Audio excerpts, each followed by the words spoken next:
Praise the lord. మీరందరు బాగున్నారా? మీతో ఒక చిన్న మాట పంచుకోవాలని ఆశపడుతున్నాను.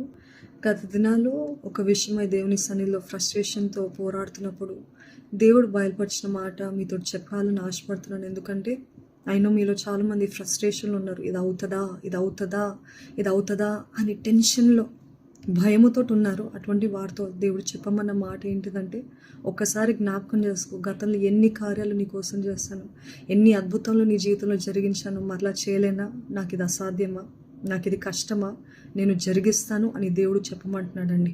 ఈరోజు ఎట్టి టెన్షన్లో ఫ్రస్ట్రేషన్లో మీరు ఉన్నప్పటికీ కూడా జ్ఞాపకం చేసుకోండి, అది ఆయన చిత్తం అయితే ఎన్ని ఆటంకాలైనా, ఎంత కన్నీరైనా, ఎన్ని పోరాటాలైనా, ఎన్ని శ్రమలైనా ఆయన చిత్తాన్ని నెరవేరుస్తాడు, ఆయన జరిగిస్తాడు, మరలా మీకు సంతోషాన్ని అనుగ్రహిస్తాడు. ఇదిగో నీ దుఃఖ దినములు సమాప్తము అని దేవుని వాగ్దానము జ్ఞాపకం చేసుకోండి. God bless you.